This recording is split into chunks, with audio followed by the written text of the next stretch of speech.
Hello दोस्तों। तो आज आपका स्वागत है फिर से मेरे एक नए ब्लॉग में। आज हम निकल पड़े हैं एक और सुहाने सफ़र पे। बच्चों की विंटर वेकेशंस हैं तो हम जा रहे हैं शिमला। वैसे तो हम घर से निकले थे बद्दी जाने के लिए, जो कि हिमाचल प्रदेश में ही है। वहाँ पर मेरी छोटी बहन रहती है, लेकिन फिर आधे रास्ते से मुझे ये पता चला कि रास्ते में शिमला भी आता है। और फिर मैंने ये डिसाइड किया कि हमको पहले शिमला जाना है, क्योंकि मैं कभी शिमला नहीं गई हूँ और मुझे शिमला देखना है। तो हम ये सफ़र शुरू करते हैं। आइए आपको भी ले चलते हैं शिमला के सफ़र पर। और ये हमारा सबसे पहले आया है पांवटा साहिब। पांवटा साहिब जो है वो एक गुरुद्वारा है, जो कि हिमाचल में आता है वैसे, और देहरादून में भी आता है। तो यहाँ पर से हम जाएंगे। हमने हिमाचल में एंटर किया है, और हिमाचल में एंटर करने के लिए आपको टोल देना होता है। और उसके बाद हम निकल पड़ेंगे। देखिए क्या अच्छा मौसम है, क्या हसीन वादियाँ हैं। और अपने फैमिली के साथ घूमने जाना या ट्रैवल करना, तो इससे बड़ा और कुछ हो ही नहीं सकता है। और मैं तो कहती हूँ कि सभी को साल में एक बार या 2 बार ज़रूर अपनी फैमिली के साथ बाहर घूमने जाना चाहिए। बहुत दूर नहीं तो पास ही जाना चाहिए, लेकिन जाना चाहिए। क्योंकि हम हमेशा काम करते हैं, लेकिन कभी कभी हमें अपनी बॉडी और माइंड को एक ब्रेक देना चाहिए।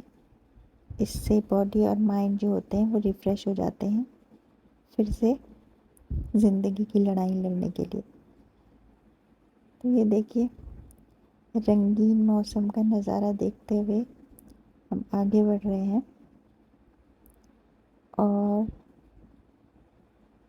ये देखिए, इस सफ़र का जो लुत्फ़ है वो हम आपको बता नहीं सकते। ये देखिए, हम सब जा रहे थे तो रास्ते में हमें एक ऐसी लोकेशन मिली जहाँ पर हमने थोड़ी देर रुककर थोड़ी सी रील्स बनाई इंस्टाग्राम के लिए, और थोड़ी सी वहाँ पर एक्सप्लोर भी किया जगह को। ये देखिए, ये वो जगह है। थोड़ा रिस्की भी है, लेकिन बहुत ही सुंदर और प्यारी जगह थी। और ये देखिए, रास्ते में हमें एक गाड़ी भी मिली जो कि बिल्कुल खाई में जाने से बच गई थी। तो मैं आपसे ये कहना चाहूँगी कि जब हम ड्राइव करते हैं पहाड़ों पर, तो हमें बहुत सेफली ड्राइव करना चाहिए। बिल्कुल भी जल्दीबाजी ना करें। और मतलब इतना सुंदर रास्ता है भाई, उसको बिल्कुल सुंदरता से देखते हुए धीरे धीरे आराम से चलिए। इतनी भी मतलब आप केयरलेस मत होइए कि इतनी नौबत आ जाए कि गाड़ी, देखिए ज़रा सा गाड़ी बची है वो बिल्कुल ही नीचे ही जाने वाली थी। तो ड्राइव सेफली, अच्छे से गाड़ी चलाइए धीरे धीरे। पहाड़ों पर तो ख़ास तौर पर आपको बहुत सावधानी बरतनी चाहिए। और ये देखिए, जो शिमला की सड़कें हैं, मतलब हिमाचल की सड़कें हैं, बहुत स्मूथ हैं और बहुत ही बढ़िया सड़कें हैं। ये देखिए पहाड़ों पर क्या घर बने हुए हैं। और मतलब मैं सच बता रही हूँ आपको कि वहाँ पर जाकर मुझे ऐसा लगा, काश मेरा भी एक घर यहाँ पर होता तो मैं यहाँ पर 10-15 दिन रुक जाती। तो पहाड़ों पर रहने का एक अलग ही मज़ा है, क्योंकि मैंने बचपन से पहाड़ में ही रहा है। तो पहाड़ों को देखकर मुझे एक अलग ही अट्रैक्शन होता है। और ये देखिए, और ये हम शिमला पहुंच गए हैं। और ये देखिए, शिमला की वादियों ने हमारा स्वागत किया है। लेकिन शिमला की सड़कों पर ऐसा जाम था कि 2 घंटे तक हम सड़क पर ही घूमते रहे, और हमें कहीं भी होटल नहीं मिला। और फिर हमें इन भैया को अपनी गाड़ी में बिठाना पड़ा, जो कि वहाँ के गाइड थे। और इन्होंने भी हमें बहुत सारे होटल्स दिखाए जो हमें कोई सेफ़ नहीं लग रहे थे, कोई ज़्यादा ही एक्सपेंसिव थे। फिर एक मार्केट में होटल था, यहाँ पर हम रुके थे। उन्होंने हमें बताया था इस होटल के बारे में। और उसके बाद जैसे ही हम होटल में जाके हमने कपड़े चेंज किए, बहुत शाम हो चुकी थी, फिर अंधेरा हो गया और हमने कुछ खाया भी नहीं था। फिर हम मार्केट चले गए। उसके बाद वहाँ पे हमने घूमा। ये देखिए, पापा और बेटी का अलग ही बॉन्ड है। मैं पीछे जा रही हूँ, उनको कोई मतलब ही नहीं है मुझसे, अपना ही दोनों चले जा रहे हैं। और लेकिन इतनी सुंदर जगह है कि मैं भी बस जगह ही देख रही हूँ। और इतनी भीड़ है, इतने ज़्यादा टूरिस्ट आए हैं।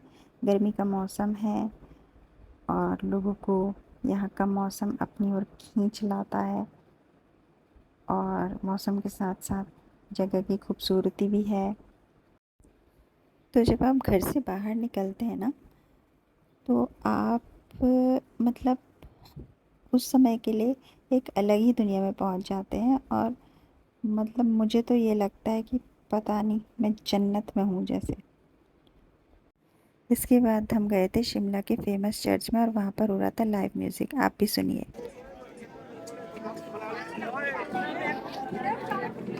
बना लिया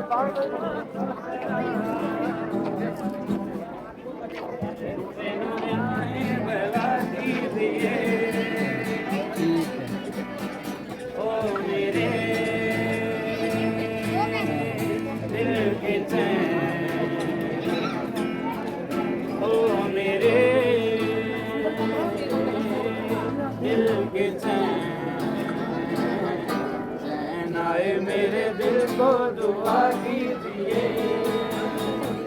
ओ जाना ढूंढे तुझे दीवाना, सपनों में रोज आए आ जिंदगी में आना। ओ जाना ढूंढे तुझे दीवाना, सपनों में रोज आए आ जिंदगी में आना। सनम गुलाबी आँखें जो तेरी देखी शराबी। उसके बाद चर्च में हमने जलाई कैंडल और उसके बाद हम गए डिनर करने। और उसके बाद ये देखिए, सुबह हमारे होटल से ऐसा कुछ नज़ारा दिख रहा था और ये हमको ब्रेकफास्ट मिला था। मतलब ब्रेकफास्ट में बहुत सारे ऑप्शन थे लेकिन हमने यही खाया था। और अब हो गया पैकिंग का समय। लेकिन पैकिंग करने के बाद जब हमने होटल छोड़ा तो उसके बाद हम घूमने गए। होटल से हमने चेकआउट कर दिया था लेकिन उसके बाद हम घूमने गए सुबह। तो हम गए थे सीधे मॉल रोड। तो उसके लिए आपको सबसे पहले जाना पड़ता है लिफ्ट से। अगर आपको मॉल रोड जाना है तो आपको लिफ्ट चेंज करनी होती है 2।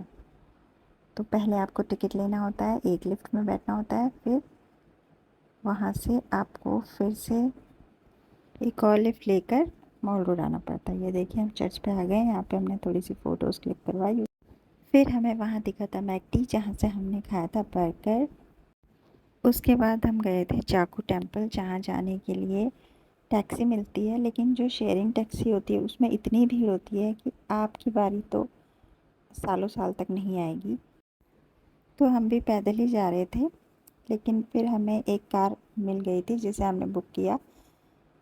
और ये जो बुकिंग होती है इसके लिए 500 रुपीज़ देना पड़ता है और वो आपको मंदिर तक लेकर जाते हैं।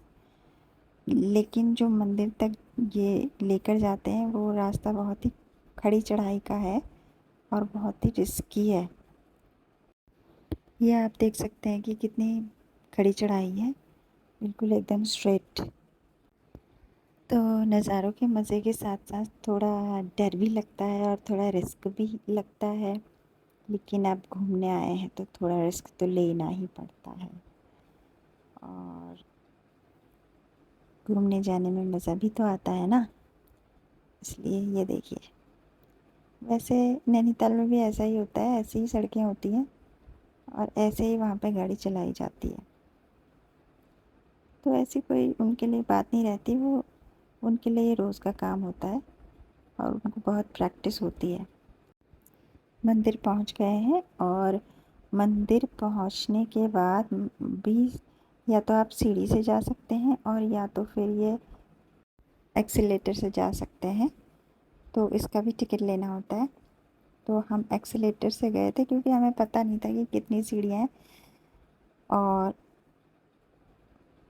ये देखिए, मैं भी एक्सीलेटर का मज़ा ले रही हूँ। और मंदिर पहुँचकर वहाँ पर बहुत ही लंबी लाइन लगी थी, तो उस लंबी लाइन पर हम भी खड़े हो गए। और धूप बहुत ज़्यादा तेज़ थी, मुझे ऐसा लग रहा था कि मैं चक्कर खाकर गिर जाऊँगी, लेकिन भगवान की भक्ति में हम खड़े रहे और अपनी बारी के लिए अड़े रहे। फिर हमने नीचे से प्रसाद भी लिया था और इस लंबी लाइन पे हम खड़े रहे, लेकिन हमारी बारी भी आ गई, क्योंकि सब्र का फल मीठा होता है और आपकी बारी भी आ ही जाती है। उसके बाद हमने मंदिर का थोड़ा सा भ्रमण किया और वहाँ पर थोड़ा सा फ़ोटोग्राफी भी की। वहाँ पर एक हनुमान जी की बड़ी सी मूर्ति है और उसके साथ सभी लोग फ़ोटो खिंचवाते हैं, तो हमने भी खिंचवाई। और भगवान जी से हमने कुछ मांगा भी है, देखते हैं कि भगवान जी हमें वो देते हैं कि नहीं देते हैं। और ये देखिए, मौसम अच्छा है लेकिन थोड़ा गर्मी थी, तो गर्मी लग रही थी। और नीचे उतरते समय हमें पता चला कि सीढ़ियाँ इतनी ज़्यादा भी नहीं थी, लेकिन कोई बात नहीं, हर चीज़ का एक्सपीरियंस होना चाहिए। और जब हम नीचे उतर रहे थे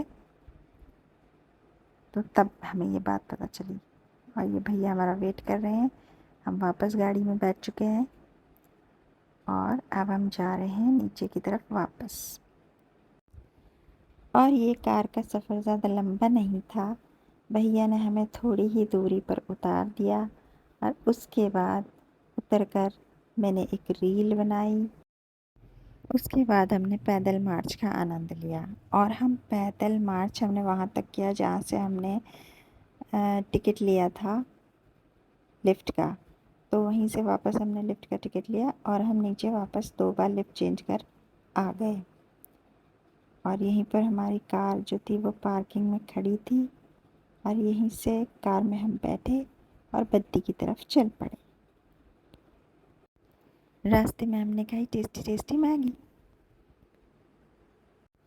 इसके बाद हम गए बद्दी, लेकिन मेरा मन शिमला से जाने को नहीं कर रहा था, क्योंकि अभी बहुत सारी चीज़ें थी जो मुझे एक्सप्लोर करनी थी। जैसे कि मैं टॉय ट्रेन में बैठना चाहती थी, लेकिन टॉय ट्रेन में बैठने के लिए मैं एक बार फिर से शिमला जाऊंगी और फिर से एक व्लॉग बनाऊंगी। तब तक शायद मेरी व्लॉगिंग स्किल भी कुछ अच्छी हो जाए, जो कि अभी तो बेकार ही है। लेकिन प्लीज़ फिर भी मुझे लाइक, शेयर और सब्सक्राइब कीजिए, ताकि मैं और ज़्यादा अच्छा वीडियो बना सकूँ। और ज़्यादा मतलब थोड़ा सा अच्छा बना सकूँ। तो मेरा वीडियो देखने के लिए आपका बहुत बहुत धन्यवाद। प्लीज़ मेरे चैनल को लाइक, शेयर और सब्सक्राइब कीजिए। Thank you for watching.